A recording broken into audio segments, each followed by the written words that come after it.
saat ini saya praktek di klinik sidokter.id. Sekarang saya akan membahas tentang perawatan bleaching.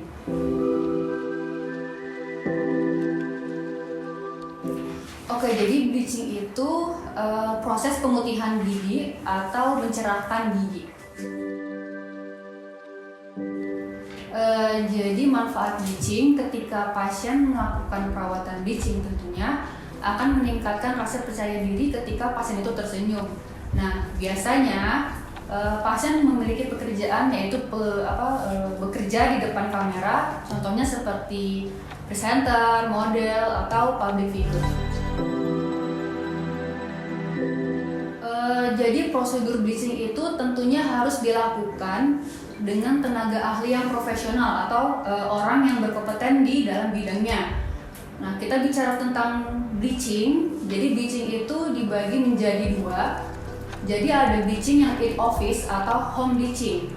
Jadi in office atau home bleaching ini dia sama-sama menggunakan bahan H2O2 atau hydrogen peroxide. Cuma perbedaannya ada di konsentrasinya. Nah, kalau in office dia konsentrasinya itu lebih tinggi, yaitu 30% sampai 40%. Dan itu ditangani dan diawasi oleh dokter gigi itu sendiri. Makanya namanya in office. Jadi perawatan bleaching itu dilakukan di klinik. Sedangkan kalau di home bleaching atau at home bleaching, nah itu bisa dilakukan oleh pasien itu sendiri. Jadi konsentrasinya dia lebih rendah dibandingkan dengan in office. Nah, untuk melihat hasilnya, tentunya hasilnya lebih instan atau lebih terlihat yang di in office karena dilakukan sendiri oleh dokter gigi. Sedangkan kalau home bleaching dia dilakukan oleh pasien itu sendiri. Nah, kalau misalkan pasiennya itu kooperatif atau disiplin, hasilnya mungkin akan terlihat sekitar 2 minggu atau 3 minggu. Efek samping dari bleaching tentunya akan terasa ngilu, tapi balik lagi ke pasiennya. Jadi pasiennya ini tingkat kengiluan atau tingkat sensitivitas dari ngilu itu berbeda-beda. Jadi tidak bisa dipukul rata, semua pasien itu pasti bakal ngilu atau enggak gitu. Jadi ngilu itu bersifat sementara atau dia tidak permanen sifatnya. Kalau untuk melihat usia, jadi balik lagi, bleaching itu tentunya harus melalui konsultasi terlebih dahulu. Jadi tidak semua kasus bisa di bleaching. Contohnya pada pasien dengan konsumsi antibiotik golongan tetracycline, nah itu giginya kan akan berubah warna.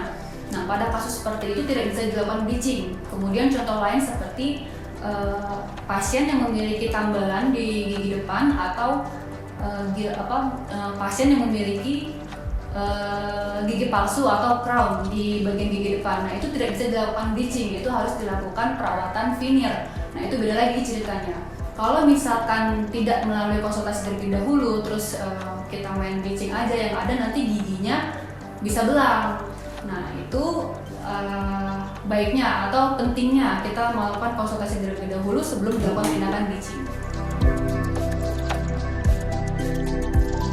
Pantangan setelah bleaching, yang lebih dianjurkan, saya sarankan setelah bleaching 1x24 jam kalau bisa tidak makan makanan yang mengandung pewarna, kemudian tidak minum atau minuman yang mengandung pewarna atau kafein, contohnya seperti kopi, teh, soda, atau merokok. Nah, itu kalau bisa dihindarkan dulu.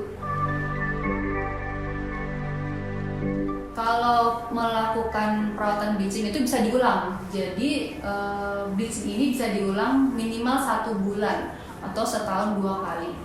Jadi sebenarnya bleaching itu balik lagi ke pasiennya. Nah, pasiennya ini ada pasien yang melakukan perawatan bleaching tapi kekuatan warna setelah bleachingnya itu ada yang bertahan hanya 3 bulan, ada yang 7 bulan, bahkan ada yang lebih dari 1 tahun.